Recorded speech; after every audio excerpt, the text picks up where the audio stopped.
All right, Killers of the Flower Moon. Scorsese at his best or not so much? Find out my thoughts right now.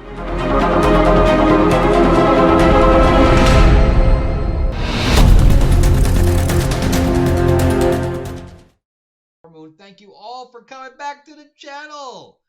And before we start, if you can, if you like this, make sure you give me the thumbs up. Make sure you like and subscribe. I am trying to grow the channel out, but let's talk about Killer of the Flower Moon.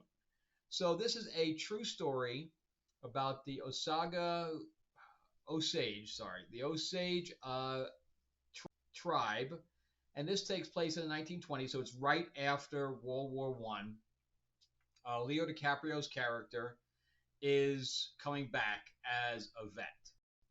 So he was a veteran from the war. He was actually a cook. He wasn't actually a fighter in the front lines or anything to that effect. But he comes back to find out that Indians have found oil on the property, and now the entire town, the richest people, are actually Indians. So his uncle is also very, very rich, but he comes from cattle and things to that effect. So his uncle is William Hale, but he likes to be called King. Okay.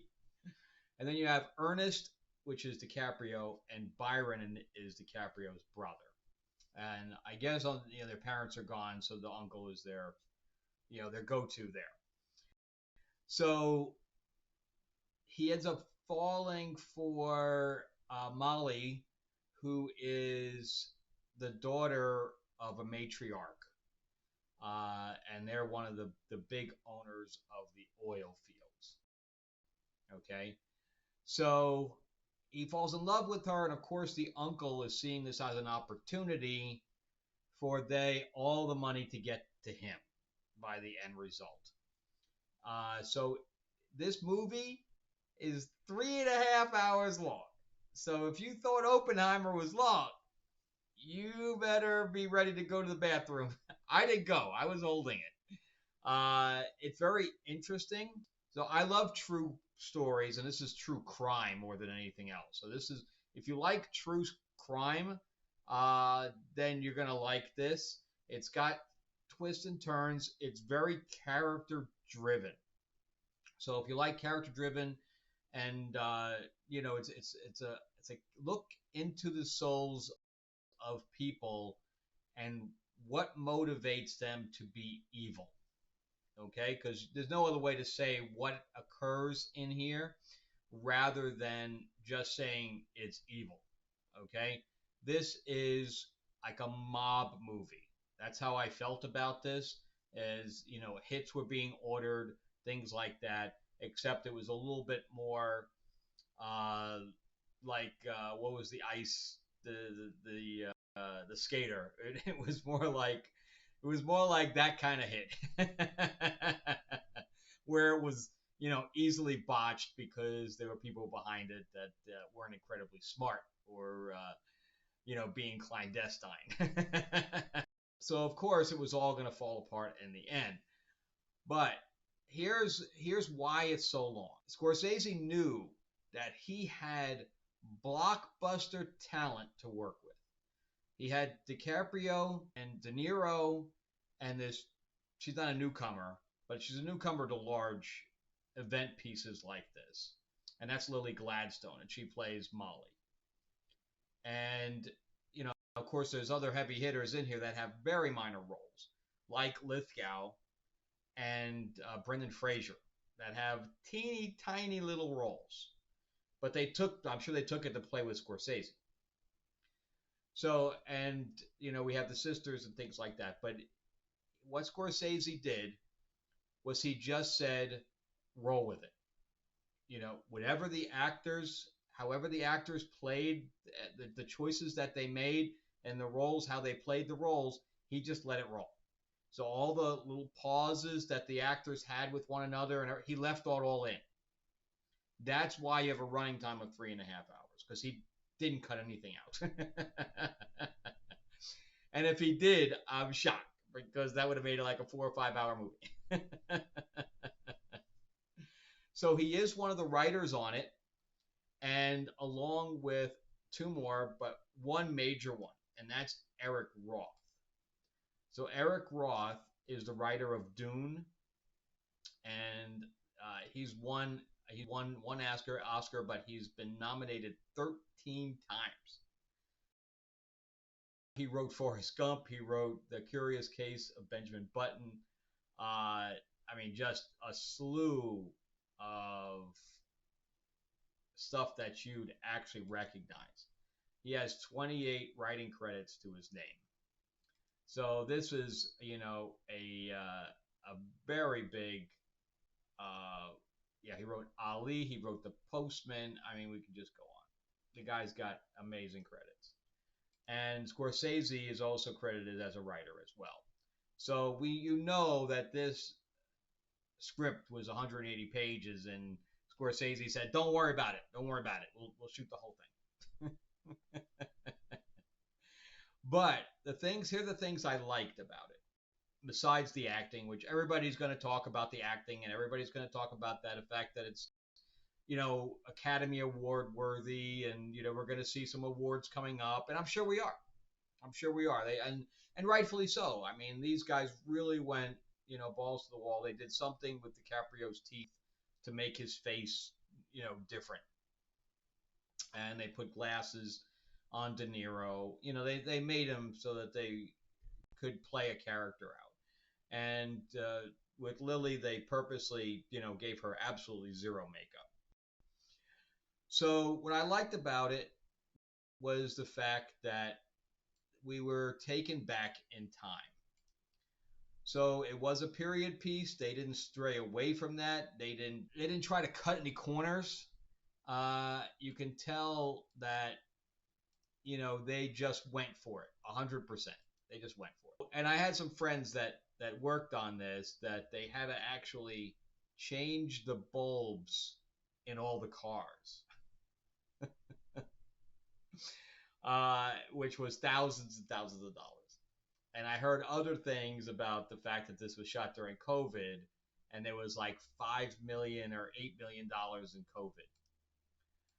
And so they didn't shy away from this. So I don't know what the budget is on this, but the budget is extremely high. So I mean, let's find out. I should have done this before, but Killers of the Flower Moon production budget. Let's see what comes up. If they even have this. Oh yeah, 200 million. $200 million. So at $50 million, assuming $50 million marketing budget, you're at a $500 million break even point on a true crime. I don't know. What do you guys think? Do you think it's gonna make that kind of money? I think that then again, we said the same thing about Oppenheimer, and that almost went to $1 billion. If not, I think it's very, very close to $1 billion. So I love the fact that we are transported through time. Everything looks extremely authentic, and from the cars, the costumes, the sets. I mean, everything is amazing. It takes place in Oklahoma, and it was shot there. And in the beginning of the film, Scorsese does a little thank you video, kind of like what Cruise does. And he said that the story was very important to him. Obviously, he's been wanting to do this film for some time, and he got involved with the Indian tribe to make sure that everything was authentic. So that's the story there. What I didn't like about it was the fact that it was drawn out for absolutely no reason whatsoever. It definitely could have been cut. There was a lot of scenes that were really superfluous. also, since it is true crime, there are no heroes to the story. Okay? There's two types of characters, well, three. There are three types of characters in the film. There are the victims, there are the killers, and they're the accomplices. And then, of course, there's the people that aren't involved at all. But that's it. That's the only people that they focus on is the victims, the killers, and the accomplices. And I'm going to call the people actually ordering them as killers. And the accomplices are the guys that are, taking the orders and passing them along, or kind of hiding some of the wrongdoings and stuff like that. But even DiCaprio's character is a villain, and there's no other way to say it. Even though he's very, very in love with his wife, with Molly, uh, he still has no problem hurting her to the point where he almost kills her, all because he's following orders from his uncle. So you have these decisions that are being made, and of course I'm not going to go into the actual spoilers. This is all stuff that's in the trailers, and so we know that just from the trailers that there are he's a wolf in sheep's clothing, and her nickname for him is the Coyote. So she knows she wants to believe that he is a good man. She wants to believe that through the whole thing. And they have children together and stuff to that effect. And there are scenes that happen that push the characters along, and the characters have to make decisions.